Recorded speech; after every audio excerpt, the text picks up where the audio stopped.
You want your YouTube videos to be the best. You really want to get tons of views, right? And so the big dilemma is, what type of quality is best? Do I need to invest in the best camera so I get the best results? What really is the most important? That's what we're going to answer in this video.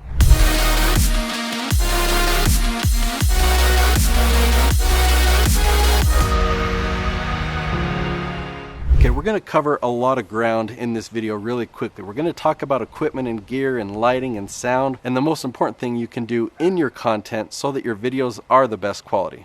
So a friend of mine that we all miss, Grant Thompson from The King of Random, he shared with me a story one time about his liquid nitrogen in the face video. This was a couple years before he passed away.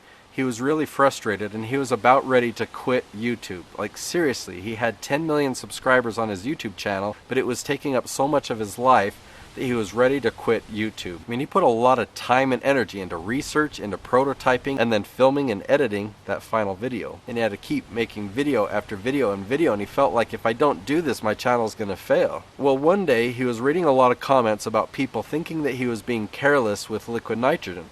So he decided, you know what, I'm just going to make a quick video. He pulled out and he filmed it on his phone. So he didn't do any prototyping or any preparation at all. He just pulled out his phone and he had a cup of liquid nitrogen. And he says, all right, for those of you who are concerned, I appreciate your concern, but I've been dealing with liquid nitrogen for a long time, and I actually want to show you that you can get liquid nitrogen on your face and it's not going to hurt you. So do not try this at home because I know what I'm doing, but watch.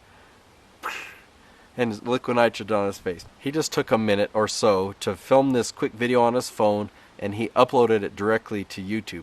That video got millions and millions of views. And he's like, what? I mean, my other videos, they get millions of views, but they're a lot of work. And then this one that he just quickly threw together got millions of views as well. He's like, whoa. What he shared that he learned is that people want good content. That was a cool thing for people to see, even though it didn't have any of the production value or preparation. Okay, if you actually want to watch that video, I'll link to it right up there. When talking about video quality, most people are talking about production quality and the camera and whatnot. I'm going to suggest that you start with the camera that's in your pocket or your purse right now, because these cameras are so advanced compared to what they were just a few years ago. Maybe if you invested in an expensive camera, your video might perform 5% better, or maybe 10% better. But 90% is awesome, and you've already got this. So the camera I'm using now is a DSLR. And the reason that I upgraded to this camera and this lens is so I could blur the background. Okay, that's the main reason, but you don't have to blur the background. So I've got my monopod here. I'm gonna set my phone on it. Okay, I've hit record, so I'm gonna set this right next to my DSLR camera. I don't know, I haven't checked, I'm not even looking at it, I'm not behind it, so I don't know if the angle is good or not. If it looks like it might be aiming up, but if I stand up you can see my microphone. I don't know, but take a look at that shot, right? So I'm using the same lighting from this camera to that camera, and yeah, the blur is different, right? But start with the camera in your pocket. One of the most important things that you can do in your YouTube videos is just to talk conversationally. You don't want to give a speech. You don't want to give a presentation. You don't want to look like you're reading from a teleprompter. I mean, sometimes it's okay to use a teleprompter if you really practice, so you don't look like you're reading. People want to connect with you. They want to make eye contact with you, and they want to just feel like you're having a conversation. You know, sometimes I see people that are just so energetic, like, all right guys, are you ready for this? Sometimes I feel like, oh, well that's how I should be. I should have that much energy. What's best for building that relationship on YouTube is approachability. And just by being conversational, you really do accomplish that. So for a lot of people, this takes practice. You've got to like catch yourself and like, wait, am I talking in a presentation mode? Am I talking like a newscaster? And perhaps record yourself and say, hey, do I sound like I'm talking to my friend, or do I sound like I'm giving a presentation? And I'm curious. So right now I'm trying just to talk conversationally to you. How do you think I'm doing? Am I doing to presentation mode, or am I conversation? Go and comment below. I'm just curious to hear what you guys think. Lighting is extremely important, but it can be overwhelming, and I don't want it to stress you out, and I don't want it to hold you back. So I'm going to show you what I'm using here, but I'm going to show you a simple solution that's free and that you probably already have, okay? So what we're looking at here, yeah, I've got pretty advanced stuff going on here. I've even got a light up there shining light on the ceiling. So that's a huge softbox, right? and I've got these amazing aperture lights. And what I'm trying to simulate is a window. So I'll just turn this around in selfie mode. I'm gonna walk over to a window, and we've got evening light coming right at me, so I won't stand in the direct sunlight. But when I come right here and I'm facing a window, look how good I look in that light. Okay, compared to, you know, if I do a shot like this, or if I do a shot like this, okay? Or if I just come over and I'm you know, kind of randomly doing shots, if I haven't paid attention to lighting, you know, sometimes you might get lucky, sometimes you're not.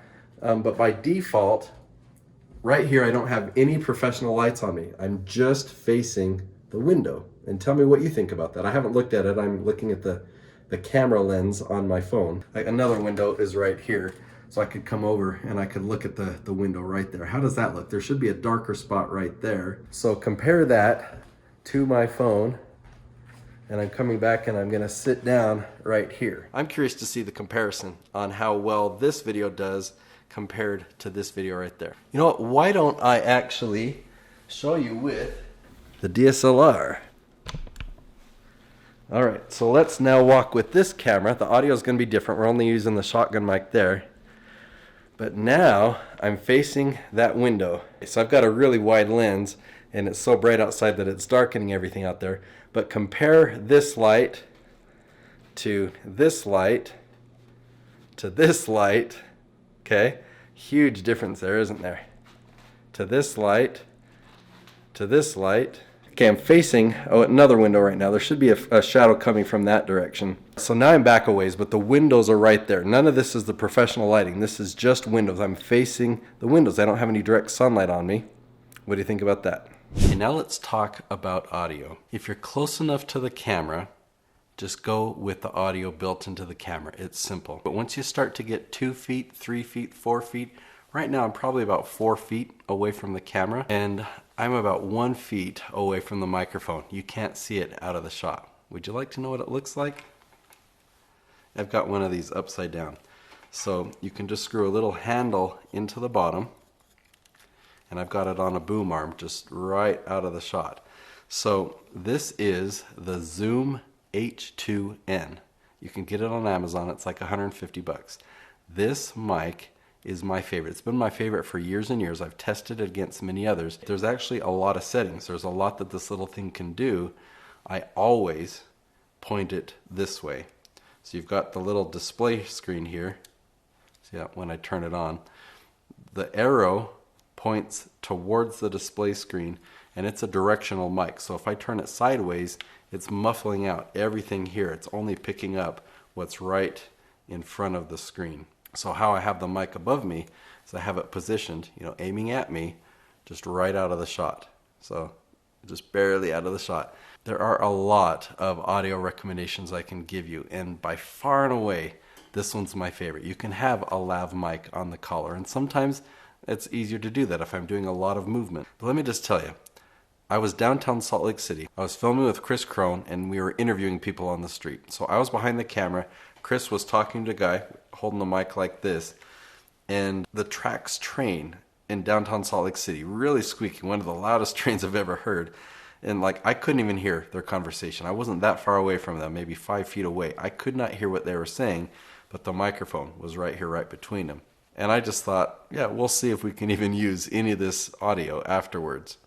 Well, I listened to it, and yes, you could tell, you could hear that there was a train in the background, but it was muffled out, and you could really clearly hear what they were saying. The audio was totally usable. So this is my go-to mic. Hey Zoom, if you're watching this, you should sponsor me. I'll make more videos about Zoom. Now don't confuse that with Zoom.us, that we make Zoom calls all the time.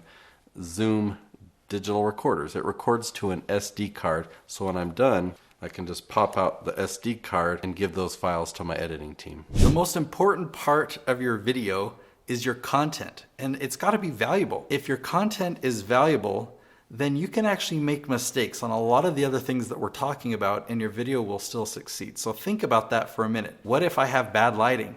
What if my audio is bad? Or what if I'm dressed funny, or if there's a hair out of place? I don't have any hair. Think about that. You can have all these other things go wrong in your video, but if what you're sharing is super valuable, your video will still perform well. Here's an interesting side note. If there is something wrong in your video, but the content is still valuable, people will comment below and they'll say, hey, you had really chapped lips in the video. What's up with that? Or they'll say, you know what you said about the Philippines being a third world country, it's actually a developing nation. Yeah, this is a true story for me.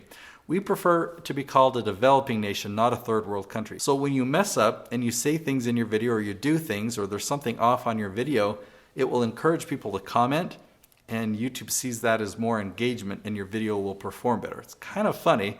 Make sure your content is valuable. Keeping people's attention is important, and so is traffic. The next video to watch, and I'll link to it right here or right here, is how to find low competition keywords for YouTube. This is one of the best strategies I teach.